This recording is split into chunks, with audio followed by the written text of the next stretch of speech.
I think it was kind of a surprise when we heard about Jeff Hanneman. Yeah, definitely. We just found out. We were at the airport, and we started getting texts from various people we know, friends, and that he had passed. And yeah, it definitely came as a big surprise. I mean, 49, it's way too early.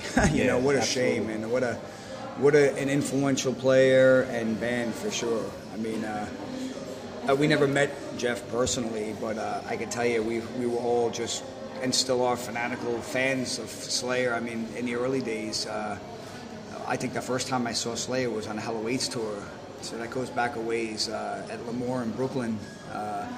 And then I seen him again on the Rain and Blood tour in Brooklyn at Lemoore. So, you know, we go back a long way. Slayer was one of those earlier bands that kind of...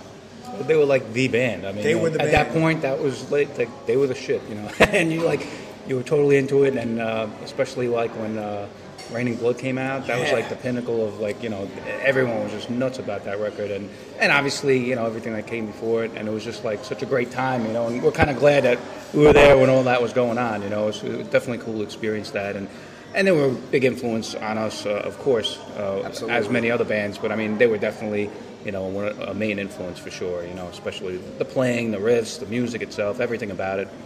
Yeah, they were like the band. I mean, you can't talk about the earlier days of the metal scene without Slayer coming up in a big way. I mean, Slayer was the band for all of us. I mean, when you went to see a Slayer show, it was probably always the most intense show, barring no matter what was going on. If they were playing, they were the band of the night. They were the band, no doubt. Like, I remember we played Hellfest a few years back, and at that time it might even been Fury Fest before they changed it. It was to Fury Hellfest. Fest, yep. And I forget where it was exactly, but they had they played in this big hangar. All the main bands played in this big room.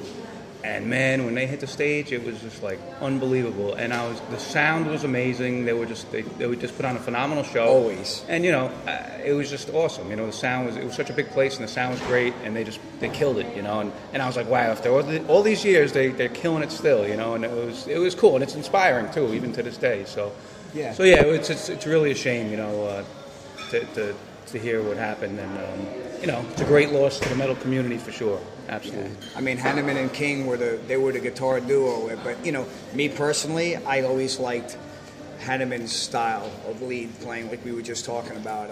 His lead playing always had a lot more feeling to me, and you know, we've always had this talk with friends in the past, you know, and people will say, "Okay, here's a question: Are you a King or Hanneman guy?" I said, "Hanneman, definitely." You know, and they're like, "Wow, me too," because a lot of people felt that way because his leads always had more feeling, you know.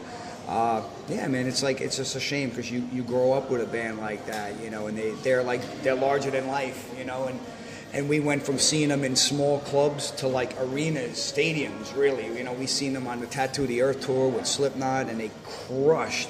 We saw them with at the Madison Square Garden. What was that? Yeah, Clash of the Titans, Madison Square Garden, man. Just killed it, dude. Killed it, man. Yeah. Every time, man. Whether it was an arena or a club, they always crush, man. So, yeah, it's a very sad day, man. I think he's going to be sorely missed.